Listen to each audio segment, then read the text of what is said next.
Hi, I'm Matt Duke from the South Texas Power Lunch, and today's episode is with Ben Jones. You don't want to miss this because Ben is someone that has been on the entrepreneurship journey and has succeeded. He sold his company Skipcart, and it's been a great success story for South Texas. Today's episode, Ben and I talk about his journey, and you don't want to miss this because you're going to learn a lot from his successes, but you're going to learn even more about the failures he had early on as an entrepreneur, as well as the journey for Skipcart and how he had to adapt and evolve in order to have the success that he had. This is a great episode. And while Ben tells his amazing story that you may have heard a little bit about, you want to hear it all because the journey is absolutely incredible. And I hope you love it as much as I did in getting to talk with him. Let's tune in right now. Ben, I really appreciate you coming and talking with us here on our podcast. It's an honor. We've tried to do this a couple of times, and it's been on me. You've been so willing to do it, but thanks for coming. Yeah, of course. No, I think it's both sides. I've got kids too. So, that is. So yeah, I appreciate you having me. Glad we can finally connect, and especially here at Geekdom. Well, and here at Geekdom, you are very, very well known. You're the entrepreneur in residence. You're very well known in the community, but for some of our viewers, because we've got viewers actually across the world, give us that quick journey for you, going all the way back to before Skipcart. Give us that, just where you were. I know there's an oil field in this. There's a bar or a winery at some point in time. I mean, it's a heck of a story. Yeah. But give me the short version.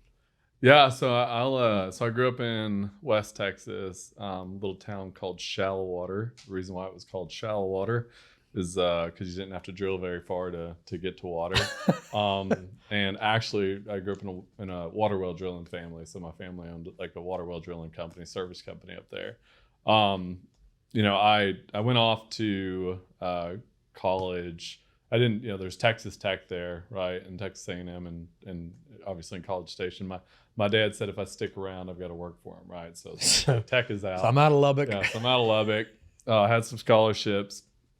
Went down to College Station, and I attempted school, right? I was a poor student. I would say I was intellectually, I was able to get through it, but I just was a poor student. So I wasn't showing up to class on time. I was missing a lot of class. I was spending many nights at the Dixie Chicken later than I should have. Dixie Chicken. Yeah, the Dixie Chicken and the Hall of Fame at the time, which it's rest in peace. I remember pretty fondly, I was at this is kind of my first job, I guess, like real job. And, I guess when you think about, your first step out of your parents' womb, right? I guess, if you will, at 18. We're going all the way back there, right? huh? Yeah. Your parents, the comfort of your parents is college, right? But then there's something beyond that, which is your job, right? And so for me, we had this softball league. And after one of the games we played, we were playing this. The other team we were playing was Schlumberger, and Schlumberger was this oil and gas company. And I'm sitting there on the back of this tailgate talking to one of the guys that works at Schlumberger, and he's telling me, "Hey, you can come in and you can make $16 an hour, all the overtime you want, right?" And I'm looking at college, right, which is an expense, or make money or a profit, right? At $16 an hour. So I found out what I needed to do, and I signed up, and I went and got a job working on the Schlumberger yard. I'm making almost six figures at like 20 years old, right? Which is really amazing. I mean, I was working 90-hour weeks. I didn't do the math on the you didn't do the sustainability math on that one. Like, can I do this for 30 years? Maybe. But I had plenty of energy at that time, and it was really cool. It was like my first job outside of high school, where it was like I was fully, I didn't have any money from scholarships. I didn't have loans for classes. Like I had nothing to pay it but myself, right? And so, which is a little bit scary, I guess, too. And so I'm working at Schlumberger, and I do that for I don't know, a couple of years, I guess, like maybe 2 years or something like that. And I was traveling around the U.S. Early on, I transitioned to another company called FMC Technologies, but early on they realized I was kind of I was a hard worker. I was smart enough to be able to solve problems, right? And so they put me in this really cool job as a district manager for FMC. And so what I did is everybody heard about the boom and bust oil field, right? So I like during booms, Which one? Yeah. I mean, I did both, but during the boom side, it was there was a bunch of booms going on at that time, and so what they did is they put me as a district manager, and I would travel around all over the country to these different areas. So I'd go to Louisiana, Alaska, North Dakota. Not a fan of that place. I was in Pennsylvania, right? And I learned a lot about starting a business from the ground up, right? Because they just basically give me, they give me enough money to be able to go find a property, hire the team. It was kind of off their balance sheet, right? So I didn't actually see the money in the bank, but it was like, okay, here's $5 million. You go out and you start this company. And, it was from scratch, right? So I'm 21 years old or something like that, right? And I've never done anything like this, right? But they're trusting me to basically build this thing from the ground up into a company that's doing millions of dollars in revenue, right, in these oil booms. And so once it got to a certain point where I had enough employees, I'd transition out and I'd move on to the next location. So I end up in North Dakota. And this is I'm just going to lead up to Skipcart, but I end up in North Dakota, and there's all this, like, there's a boom going on around me, and I'm working for $100,000, right, which is really great money. Working for $100,000 for somebody else, and there's huge opportunity because it's one of the biggest booms in the country at the time, but there's not enough companies there. And I go, what if I go start a company? And so I decided to start this company. It was a drill pipe inspection company and the weld inspection, because it's kind of adjacent fields. Like I'd been doing inspection, like weld inspection in the company I was with FMC. So I knew enough about it. So I called one of my buddies up and I'm like, hey man, come to North Dakota. It's worth it, And so he comes up to North Dakota and I said, before we get started, and I have this tradition of doing this. Every time I start a company, I go on this like vacation, right? I just take it easy, go find some adventure, right? Kind of prime the pump, if you will. So I said, let's go down to Guatemala. And so I go down to Guatemala, with my buddy. We got like $1,500 to my name. I have some money in my 401k from FMC, but I haven't taken it out yet. I've got about $30,000, right? Just kind of give you some numbers of what happened. And so you weren't going down in in a private jet. Yeah, we're going down in a private jet. We had like $1,500 to our name once we got there, right? It was like $400 for the round trip. Still got $1,500 left in our pocket. We're doing a month there, right? With $1,500 between the two of us. Oh, a month? Yeah, a month, right? A month in a backpack and $1,500. Yeah, and a hope and a dream, right? And so we go all over Guatemala. I had the best time of my life. And, at this point, I left my company and I'm about to start this new business. And we get back to the States and I go all in. I start spending money, buy some equipment. And I was feeling really sick on the way back. And I contracted malaria. Oh my gosh. So I could contract malaria down in Guatemala, which puts me on bed rest for like a month and a half. But I already bought all the equipment. I bought all the equipment. We had, the $30,000 I had was to go towards the equipment. I didn't have any energy to be able to make it work. I didn't have any energy or any money to be able to afford the house, because I was already it was like this. Oh, I didn't put the numbers together of like, I got to make revenue and then be able to make. There's a thing called working capital. Yeah, right. Yeah, not just capital. Working capital. That is my day-to-day life. So number one failure started like there, right? There we go. Lesson number one: have working capital. Have working capital. Yeah. So so the first business sale failed, but I learned a lot during that time. Like, the team, you're around, right? I did have a good partner at that time.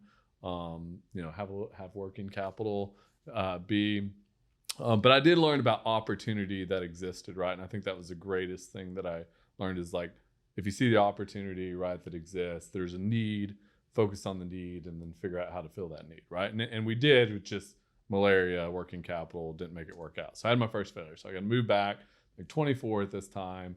Got to move back to Lubbock, Texas. I didn't move in with my parents, but I moved back with my brother because like I didn't have enough money to make it work. So I go back and I go work for my dad, head hung low. And this is like, I don't know what year this is, like 2008 or something like that, 2009. and I get a call to move down to South Texas. And this is what led me to South Texas is I get a job offer for a company to go down to Pleasanton, Texas, right? And I had no intention of getting down here, but the opportunity presented itself, and I get down to Pleasanton. Same thing happens, right? Same thing happens. There's lots of opportunity going on. So I went to this company, and I'm not a very good employee because I don't last very long, right? So and you go compete against them. I go compete against them. But I get down to South Texas, and I see opportunity everywhere. And so I started this thing called it was a safety company, and what we did restraints on frac wells, right? But I was one of the early innovators in this that did restraints. There was back at the time it was like danger on gas wells or oil wells when you're fracking because stuff blows up and people get hurt, right? And I was like, well, what if we take a strap and we wrap it around this, and then the strap protects it?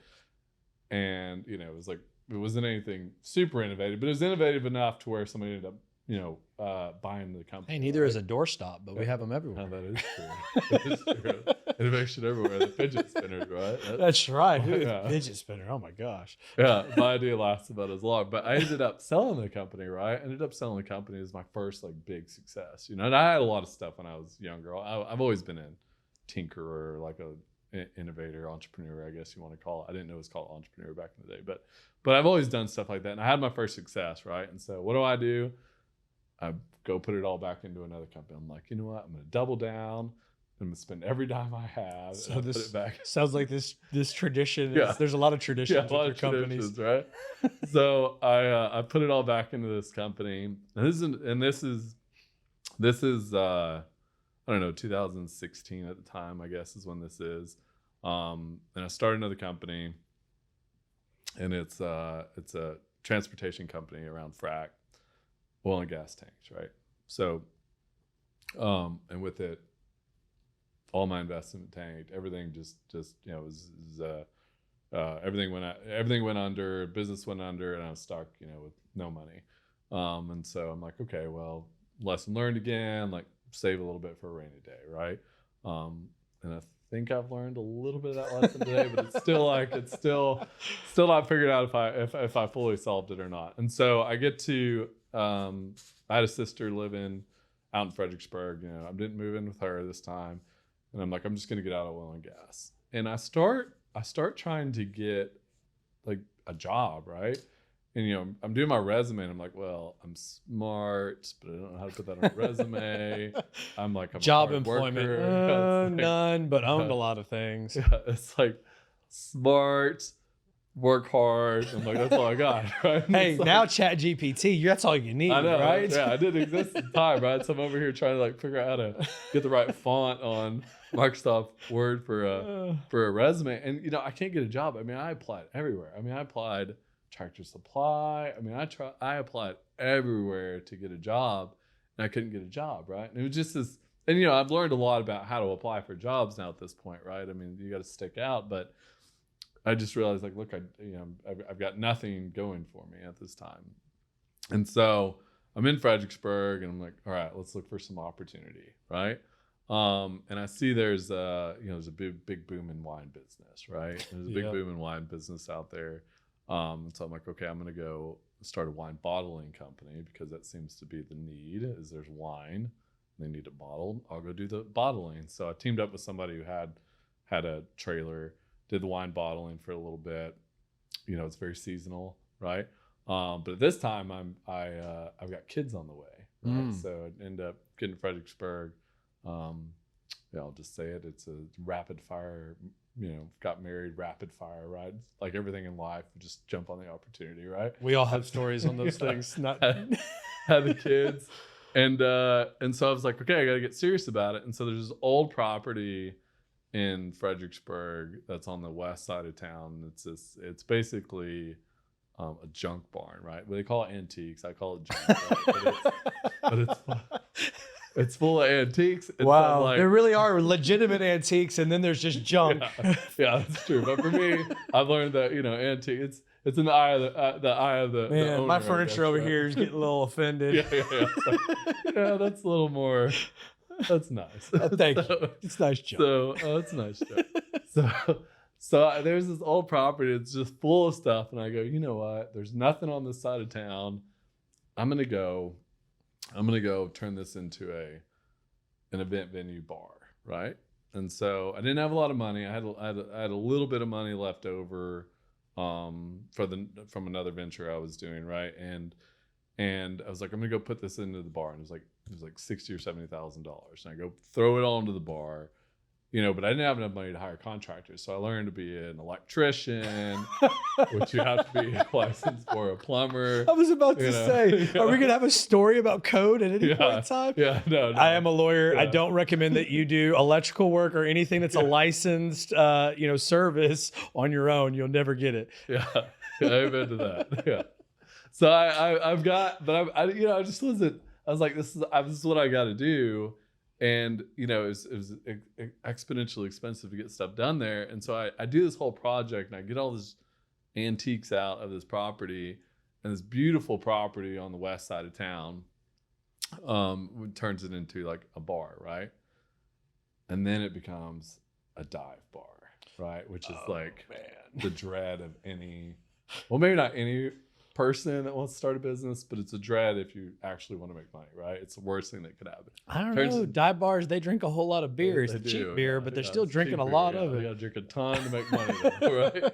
And this is my first, I wouldn't say it's my last in hospitality, but it's my first venture in hospitality. Well, we've sold some bars and bought some bars for clients around here. It's pretty good money, it appears now, especially after COVID. Everybody kept drinking, drank even more, it seems. That is true. This is a town. There's a Miller Lite. Need. Flows freely here, right? Yeah, that's true. Yeah, I mean, it's an interesting industry. In general, I think it's an interesting industry where you see tons of success, right? I mean, I didn't know anything about it. I was just like, here's an opportunity that exists. I'm going to go try it. But I think given what I've learned about it, I think if I did it again, and I've been talking about it with a guy here, I would do it again. It's just, you just got to do it the right way. Well, the interesting thing about the hospitality business, because I've got several clients in that, and I've looked at some things too, is it's tough unless you've got, it can become a very high maintenance business for the owner, and a lot of these successful bars, they either are owner driven or they found that right person that can deal with that establishment. Having multiple ones, it's a drain. We have some chefs and those sort of things. It becomes a big drain on them. It does, because they're very much in having to be engaged. It's hard to keep quality the way it is as an absentee owner and just have as a cash flow business. Yeah, I think you see a lot of that. Like when I was at Skipcart, it was really interesting because we saw a lot of restaurants, right? I think and people I know that own restaurants, right? Like there's very few buckets it fits in, right? Like you are a person who has a great business model, but you're still showing up every day. That's right. Like it brings in a lot of customers. I got a friend that owns a bar and a restaurant on the west side of town for Olives, right? But he's still there every day, right? He's still there trying to make the quality work, because that's what he's passionate about, right? And there's some very successful restaurants over in Southtown, very owner heavy operated, right? And then there's the second tier, which is the businesses that are, they just become franchises, right? Right. They just become organizations, I guess. Well, I wouldn't say that. So they become there's the three tiers. One is the organizations, right? They go out and they become, there's 4 or 5 of them in the city of San Antonio, right? Like, Bill Miller's probably a little bit large, right? But they're an organization, they're structured, everything's done a certain way, right? But it's, what they do, they have an executive level staff, right? And they have people that manage the menus and the operations side, and they have the people that, the HR side of it, right? Which is a whole nother, level up. It's a larger version of what the single operator is. And then it goes to the franchise model, right? Which seems to work really, really well, right? I mean, a lot of ones, right? Yeah. I mean, there's some that, we had a macaroni and cheese franchise or something, didn't do too well, right? Exactly, but some of the greater brands that are out there, like McDonald's, right? I mean, oh my gosh, that model was basically rinse and repeat. Yeah, exactly. With your capital investment. We've got big ones like Whataburger here, but there's a lot of brands we worked with, and we got a lot of exposure at Skipcart. There's a lot of brands, right? And I think they're just very structured, right? They operate like small companies, but they're just like, here's our marketing, here's our real estate. Here's how, this is our playbook, if you will. And it seems to work really well. Right. And then you have the people that are like, try to just start it and then put somebody in place. Right. Mm-hmm. That's like any business is ground up building is the only way it's going to work. Right. That's like right. You can't make it, like you have to be involved in that kind of business at an exponential level to make it success. Right. Like I don't believe in absentee owner, especially in the hospitality space. It's tough. I mean, the ones that are scaling, because we've got a couple clients that are scaling the hospitality, they've got a good restaurant, right? But as they scale, it's really that second restaurant, the third restaurant, and then distance of a restaurant, or whatever that, type of venue that they have. Because once you get the first one right, then it's can I replicate it again twice? Yeah. And then for that next one, especially if there's distance, can this work when, logistically there's miles apart versus just walking, driving, 4 or 5, minutes from one location to the other. It's an interesting scaling. We'll probably do a whole conversation on that kind of stuff, but it's an interesting scaling on those. I'm fascinated by it, especially when it comes to food. I love eating. But it's just one of those that's scary. It's scary. For those type of companies. But it's a rewarding industry though. Yeah. Right? And and going back, like so hospitality is an industry I wouldn't steer away from, it's but it's one of those ones that I don't think I'd want to be the fit in the bucket of owner operator in the next 25 years. Right. Really, because it does work, but it's like, that is your career. Right. That's right. And I think it pulls you from other opportunities. So from an investment standpoint or, becoming more of an organization, like that's something I really, really enjoyed when I was at Skipcart, because I knew nothing about restaurants. I guess the operational aspect until I got to Skipcart, and it's like I think hospitality is great, right? And the simplicity of like, what are the basic things people do? Like, they live in their house, they drive their car, and they eat. That's right. So it's like this massive market, right, that exists today. That's right. And so if you can find a niche in that market, I think there's great opportunity as well, right? Yeah. Depending on which angle you go. But I'll go back to the story. So it becomes a dive bar. It wasn't so much the dive bar that caused the issue. This is one of my big challenges. Not challenges, but one of my big successes in life, I guess. Right,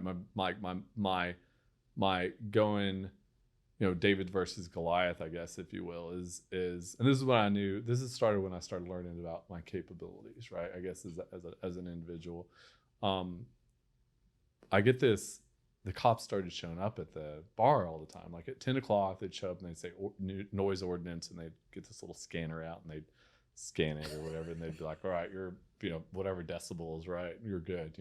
People behind us were calling the cops because we were zoned in a certain part of town that, noise, it had a noise ordinance, which we didn't know. Oh no. It's like, well, I can't live with that because like all my money's in this deal. Right. So I like call up Texas Monthly, right? And I'm like, hey, can you help me run this article? Like I'm about to go fight this thing, right? And so they ended up doing it. Texas Monthly has this cool article on how we fought it. But so I went up against the city of San Antonio on this side of town that has been zoned this certain way since like 1970s or 80s, whatever it was, right?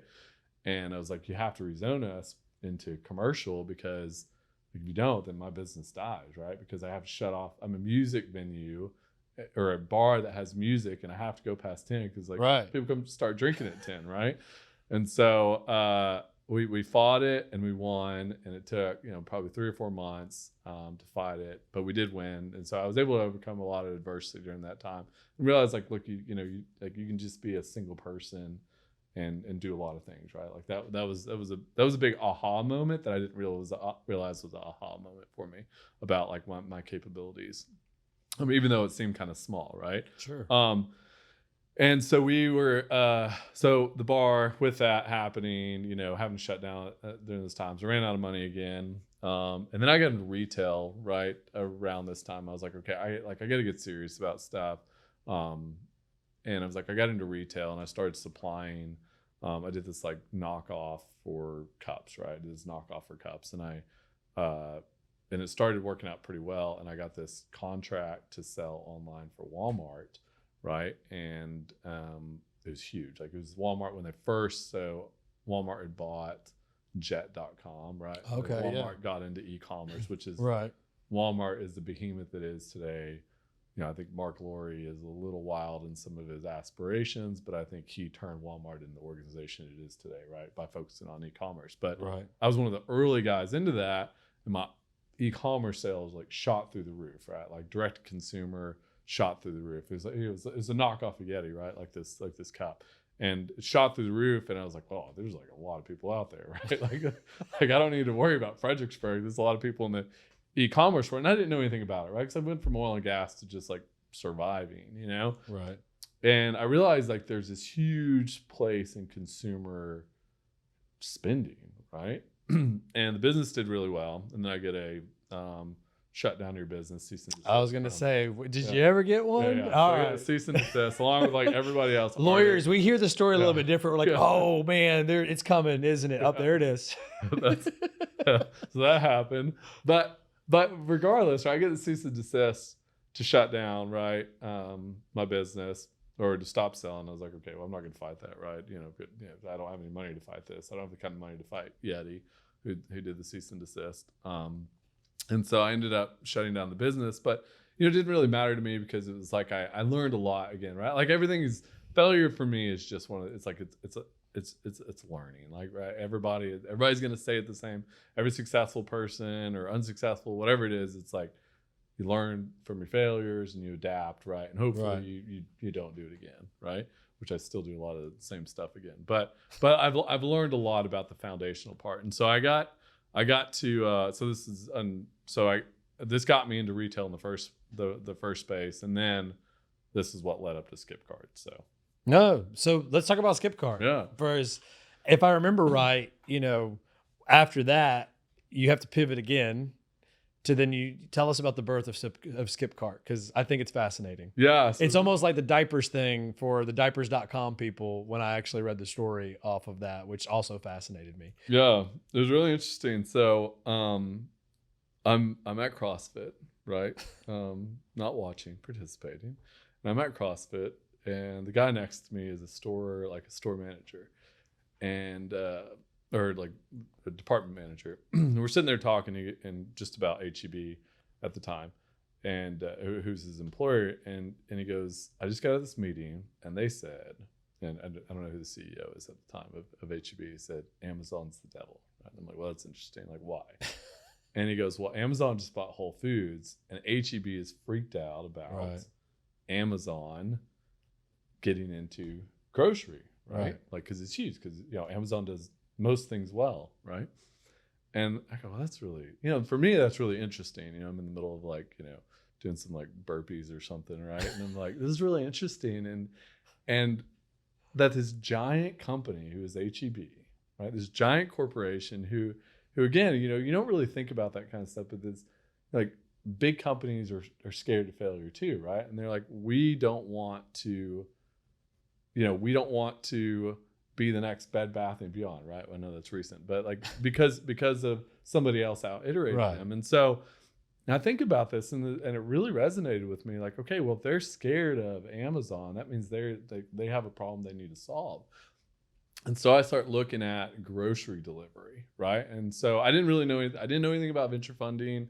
I didn't know anything about technology other than like how it, the World Wide Web, and whatever existed in technology at that time. And I still don't know much about it, but It's rare that you hear a guy that founded a tech company say the World Wide Web. Right, yeah.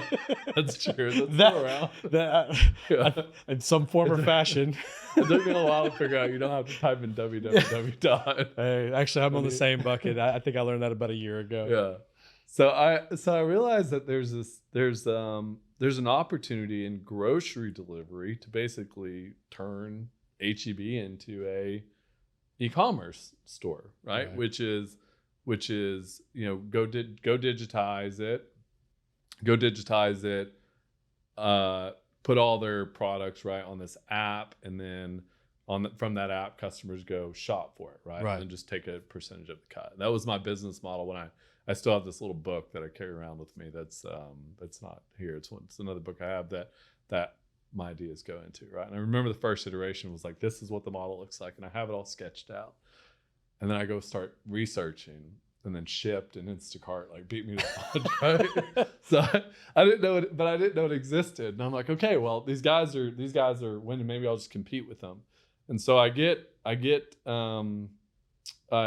start development of this company.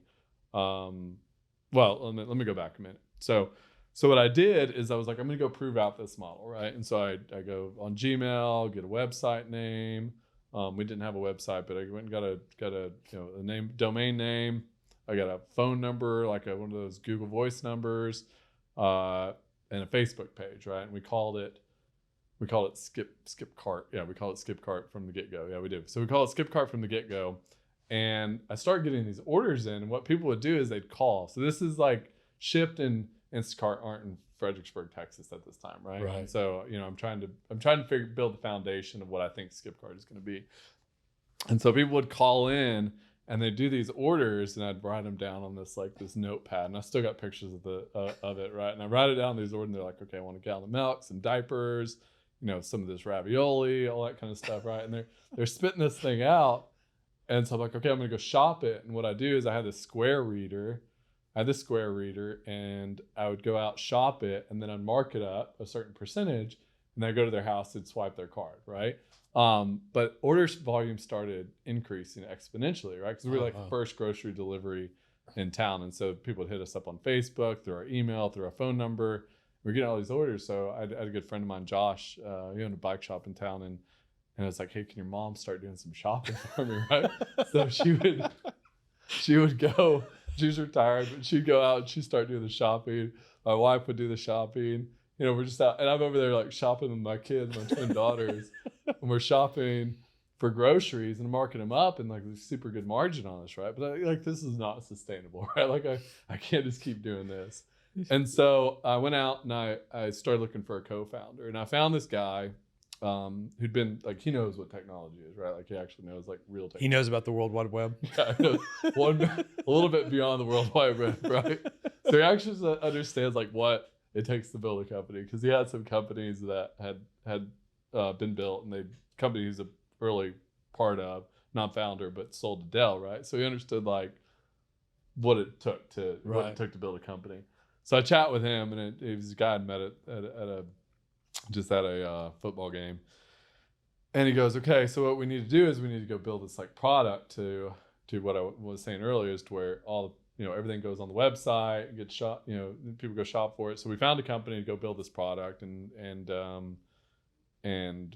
it didn't cost a whole lot to build, but and then I go online during this time, and I see Instacart $300 million raised, shipped $42 million raised, or whatever it was. So I'm like, okay, I've got nothing in my bank account.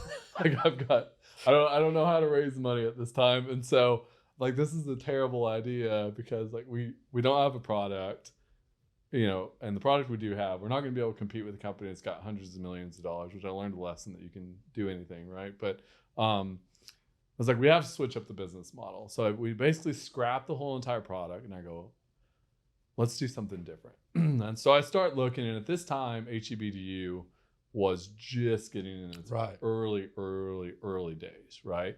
And I go, what if this, just hear me out. We took drivers and we connected it to those time slots that are HEB, like Uber type drivers. And then we delivered the orders for HEB, and we become their driver network. It was that way we have zero marketing spend on consumers. We just have to get one contract with HEB, and then we go out and we've got tons of orders right out of the gate. Oh, it's a brilliant idea. Founder agrees with me. And so I still don't have anything to do with HEB at this time. And so I get with my buddy that I did the CrossFit with, and I go, hey, give me a meeting with somebody. So he gets me in touch with a guy, Paul Teffenhart is who used to run it. He went off to Google, I believe, but the guy right below him, my buddy got me a meeting with him. We go in there, and I go, okay, listen to this. Here's this idea. And I go, what about if we do this? And he goes, I love it. He goes, come back to me when you got a product. Right? I'm like, okay, cool. It's a validation at that point, right?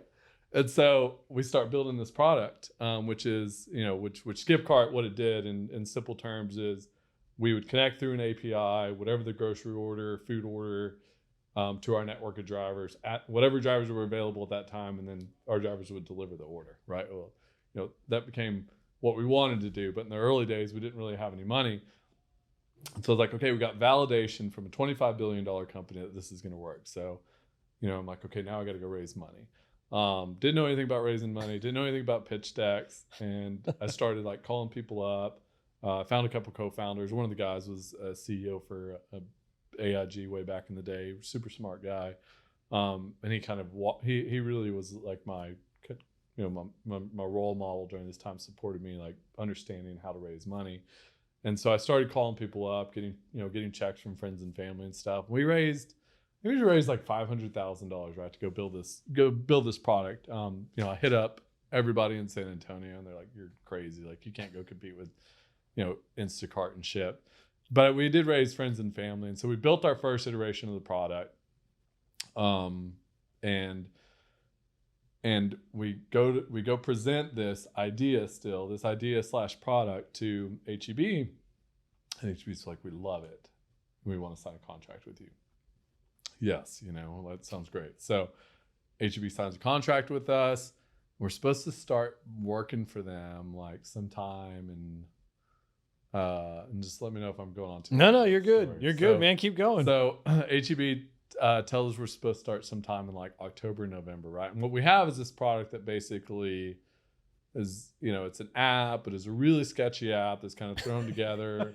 We're still paying, like, the way we're going to pay drivers through like PayPal, right? So we don't, Stripe really wasn't a business at that time.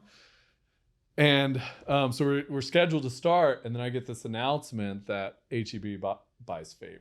Right. And I'm like, oh my gosh, this is not what I expected. And so we see that notice, and the person from Favor comes on, they're like, "See ya," right? Like, they're basically like, "We don't need you because you're a nobody." And so what I've done is I've got investors' money, I've got co-founders that have all quit their jobs, and they're signed up with me. I've got 4 co-founders at this time. Everybody's like betting on me, the CEO, who I didn't even know what a CEO was. I only thought it was for big companies at the time, right? Trying to solve this problem. I'm like, okay, well, what do we do? We got investors' money. How do we make this work? So I'm like, okay, let's go find the next HEB, right? And so I found most of my success at Skipcart, right, from acquisition to customers on LinkedIn, right? So that was like, oh, wow, there you go. So I go on LinkedIn and I go, who else has this problem? Well, Walmart didn't have delivery at the time. I'm this tiny company with 5 guys, and we're all just trying to make it. We're trying to make this thing work.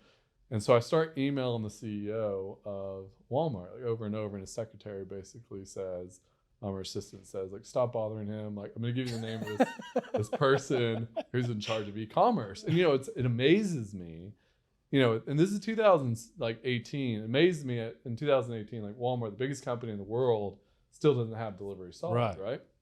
And so they get me in touch with this person, and he says, "Hey, we like what you do. I'm going to introduce you to this other person in charge of e-commerce," right? And they're trying to get the delivery off the ground. And Walmart tried to do something with Uber, but it was too small for Uber at the time. And so perfect timing for me, right? Everything in life is about timing. It's a good chunk of it. I mean, it's huge. Yeah. Timing, luck, and hard work, right? Like, those are like, that's 90% of it. The rest is, it fills in there. And so I get this call from this guy from Walmart, and he's the head of e-commerce or delivery. And he calls me up. He said, "Come out to California, and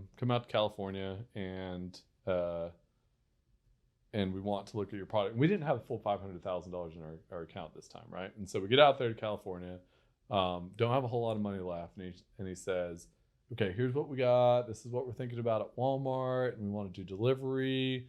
And, we want somebody to schedule a time slot. We want you to show up during that time slot. We're building out our API." I'm like, "Yeah, we got this, and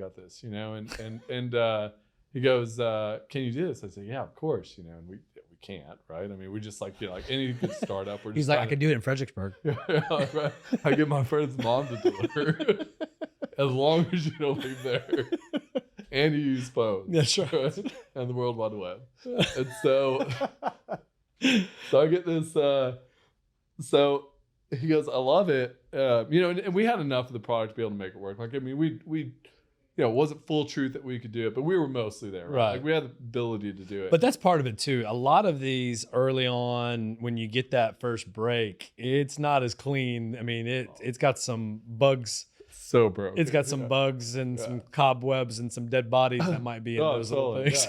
Yeah. I mean, and we're a team of 5 thinking we can take on the largest company in the world, right? Or support the largest company in the world. But the thing that was interesting is, this is why I loved what we did, is like, they needed us as much as we needed them. Right? That's right. And that is a profound thing in your life when you start realizing, the ability to find the right problem, right? Is that like, this is something you're building that is a real problem that exists, right? And that's why they say, there's lots of great founders say, focus on the problem, not the solution, right? Well, and the other part of this, just listening to you, which has been fascinating for me because I didn't know all the details of it, is, look, there was competitors in the market, right? And so a lot of times people think they'll do what you do, Google, right? Oh man, there's already people doing this. But a lot of times if they're early on these things, there's opportunities somewhere. Yeah. I mean, I had my shipped order this morning. Yeah. But with that same opportunity there was a different need that those weren't going to fit, that you were able to find, that people miss sometimes. I think there's a lot of good ideas that people get discouraged because they don't want to compete and try to find their place in a market that they think, oh, this has already been done. A lot of investors say, oh, well, there's already 3 other companies that do this. They think that it has to be novel and no one else is doing it in order for it to be successful. That's not even the case. That's not even close to the case. Oh, I agree 100%. I think there's, and a lot of it's betting on the jockey, right? It's not the horse, which is. I mean, we wouldn't have Facebook if we had MySpace. I mean, if MySpace would have been enough, then Zuckerberg, who we were talking about earlier, right? He never does Facebook. But Zuckerberg took it to a new level. Exactly. Right? Zuckerberg wasn't. The product was great, but Zucker was a visionary founder, right? And I think that's a lot of it. Like what you said is like, you don't have to be. There is a true. First to market, fast follow, right? But there's also people that can kind of, you've got foundational businesses that are the horizontal side, which was the shipped, right? Or the e-commerce, I guess I call that let's just forget ship, but the horizontal side was e-commerce, online grocery. Right. And there's lots of verticals that can come off of online grocery, right? So whether that's, add to cart, like add this item to cart, or you've been shopping a lot this item, or couponing, or delivery, or pickup, or consolidation of orders to pick up. Right? I mean, there's tons of things that can extend off of that. And, I think not everybody, I think when you think about building a company, you're so siloed into what your idea is that you forget like to open your mind to like, look, there's like, I'm already close enough to this industry. I can just modify it a little bit. Right. And I'm still in the same lane-ish, right? Right. But I'm creating something that is unique. Right. Yeah. And so, we didn't want to do Shipped and Instacart because Shipped and Instacart were B2C, right? Or B2C, right? They were selling directly to the consumer. I was like, well, we can still do what they're doing. We're just gonna piggyback HEB or Walmart and their customers, because realistically, Walmart's competing with Shipped as a grocer.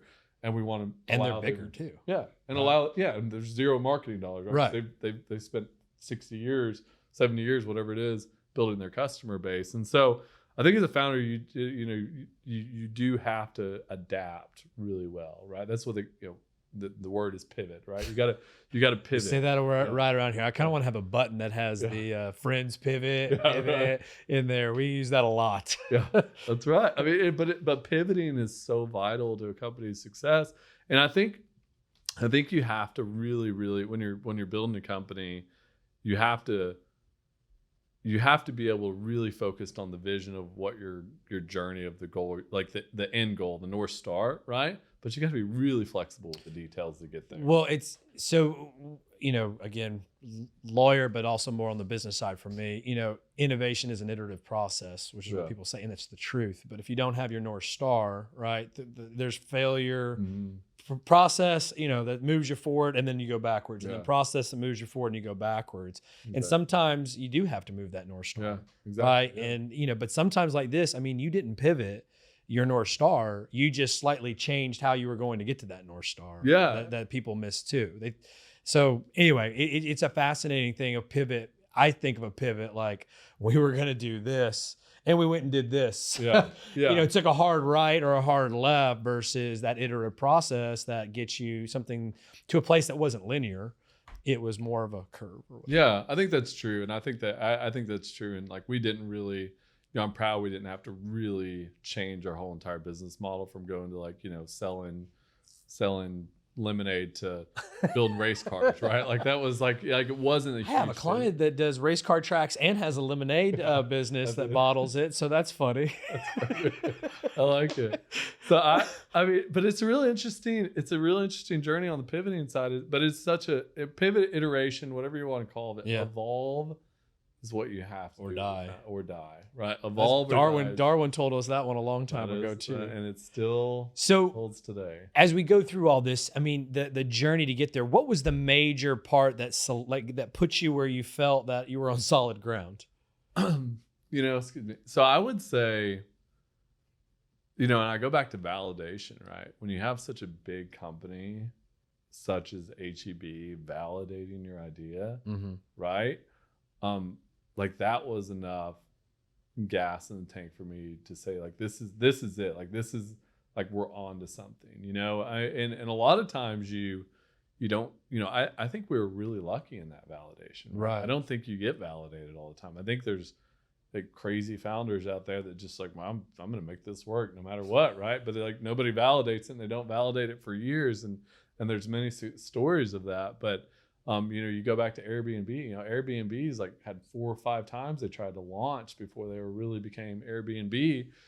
And that's just the grit of a founder. But what did make Airbnb is its validation, right? Right. It's validation from the homeowners that they were able to bring in revenue for their assets, right? And I think, and validation for me is what was my point, right? And that is the point that I can always say why I truly believed the product was going to work is because I had that from HEB, and then Walmart validated it, right? And one of the two, I mean, with regard to Texas, right? If HEB and Walmart say yes, well, you're good. Yeah, and that's the deal, right? HEB's good in South Texas and now getting into North Texas, but Walmart gets you the entire stinking state. Yeah, it does. Yeah, it gets you the whole, the whole country at that point. And I think when and I would say to founders out there, like, that's not typical, right? Like, you're not going to get validation from, the largest company in the world or the largest grocer in Texas, right? But I think there's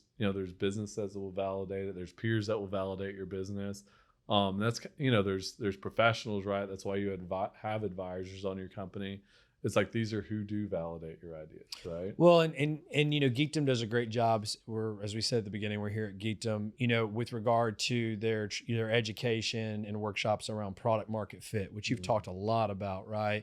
And then moving that to a validation process is sometimes a step that people skip. They move right to grow. Well, you have your hypothesis, and now you need to go prove it out, in some form or fashion. Yeah. And, you sound like there was a couple of hypotheses you had that for whatever reason didn't prove out for malaria or whatever it could have been. But it's something that's a step that I realize that people miss is they think product market, I think that fits. I've got my ideation. Here's my business model. I'm raising $1 million. And if there's not that validation, that's maybe to get the friends and family around. Yeah. But then you find that reality a little bit too hard at some point in time to try to force validation. Yeah. And there are examples of grit, right? And those are great examples as well, but those are few and far between. Most of those are dead ends that, unfortunately, are lessons because that validation didn't come fast enough. I agree. And I think that's why they call it product market fit, not product founder fit, right? 'Cause it's like, it is it's your customer. If product founder fit was it, I'd own lots of restaurants since I love so much food, as we were talking about earlier. We all be doing podcasts, right? So, well, I can't thank you enough for coming on this episode here. And I didn't, as I told you, we just talk on these, and all of the information and just the journey you had on product market fit and on the validations was huge. I'd love for you to come back because we haven't even talked about the other part of this journey, which is the exit, which I thought, well, maybe we'll talk about that. And we just kind of ran out of time for this episode. No. This is a long story. 3 years. But but the reason I do this is because the journeys and sharing that every single time we do these episodes, we share the journey of what that is, because there are common themes for everybody. And you've gone through it multiple times and have great stories of failures, which are necessary, right? And you've got great stories of success, even the small ones that you've already talked about, and the larger one that I'd love to have you come back on, that people need to understand, because I think that the entertainment, like in everything, right? With regard to, fitness, I have to have, that 12 pack of abs, all the way to the sexiness of a founder, right? That is a unicorn, I think misleads some people of what the journey really is. And having these type of conversations are huge for people that are struggling, right? Because it is a struggle. People think, oh, it's so great, you're an entrepreneur. No, it's actually highly stressful. I don't get paid actually at certain points. And, I'm constantly trying to figure out what the future is going to be. And not having those real conversations like you've had today, I think does a disservice to them, because they need that inspiration to know, oh, okay, I can make it too. Yeah. And I think the big deal is like, the one of the things that I've understood a lot is that entrepreneurship has become a buzzword. Yes. Right. As opposed to like, it's a real way of life. I mean, it's, to build successful companies, like it's just not having an idea, right? It's the sacrifices you make at home. It's the team around you. It's the learning from your mistakes. In a world where capital is, I think it's great for founders right now, where they have to try really hard to prove out their business to get capital, right? That's right. Because then, because it's the cream of the crop that are coming up and being able to make successful businesses. And I don't think, entrepreneurship, not just talking big businesses like, Skipcart and exits and stuff like that. Like it's, it is not for the faint of heart, and it's not a buzzword. Like it's literally, it's a way of life, to be able to make that kind of work. Right. And I think the outcome, if you go towards the exit side, like it's amazing, but like the journey by no means, I think, which we've talked for 45 minutes, is by no means like I said before, linear, right? Right. It's all over the place to get there.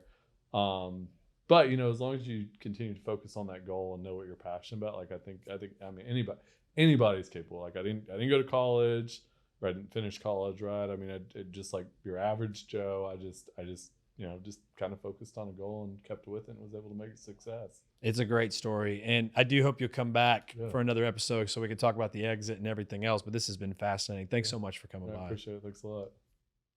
Wow. I hope you enjoyed that as much as I did. We at the South Texas Business Lawyers are on a mission to educate and support and advise every small and medium-sized business and startup in South Texas. And this is the way that we get to share the stories about our community, which just is something that is bring us all great joy here at the South Texas Business Lawyers.